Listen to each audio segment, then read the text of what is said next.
বিষ্ণুদেবের উপদেশ পাওয়ার পর দেবতারা স্বর্গে ফিরে এলেন। দেবরাজ ইন্দ্র সব দেবতাদের নিয়ে সমুদ্র মন্থনের প্রস্তুতি নিতে শুরু করলেন। অমৃত পাওয়ার আশায় অসুররাও সেখানে এসে উপস্থিত হল। দেবতা ও অসুররা একের সাথে সমুদ্র মন্থনের জন্য প্রস্তুত হল।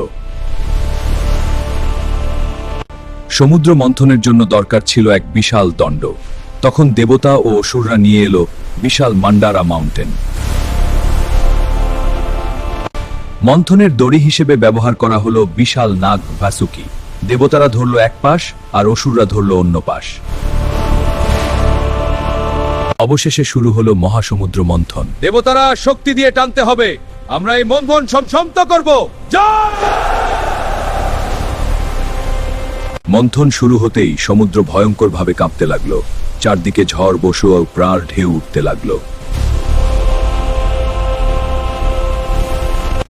হঠাৎ সমুদ্র থেকে বের হলো ভয়ঙ্কর কালো বিষ। সেই বিষ পুরো পৃথিবী ধ্বংস করে দিতে পারে। এই ভয়ঙ্কর বিষ দেখে দেবতারা ভয় পেয়ে গেল। তারা সবাই মহাদেবের কাছে সাহায্য প্রার্থনা করল।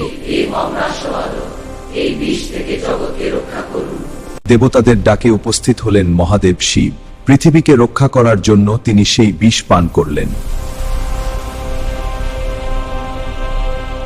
বিষ পান করার পর মহাদেবের গলা নীল হয়ে গেল। সেই থেকে তিনি নীলকণ্ঠ মহাদেব নামে পরিচিত হলেন।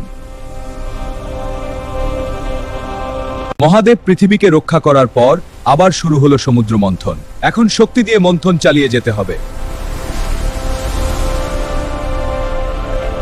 সমুদ্র মন্থন চলতেই একের পর এক অলৌকিক রত্ন বের হতে লাগলো। সবাই বিস্ময়ে সেই অলৌকিক দৃশ্য দেখতে লাগলো। হঠাৎ সমুদ্র থেকে আবির্ভূত হলেন সুন্দরী লক্ষ্মী। তিনি সমুদ্রের পদ্মের উপর দাঁড়িয়ে চারদিকে আলো ছড়িয়ে দিলেন।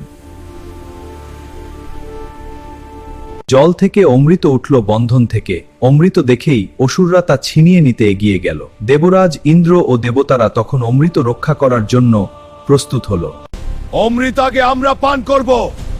এই অমৃত আমাদের জন্যই বের হয়েছে। অমৃত দেবতাদের প্রাপ্য।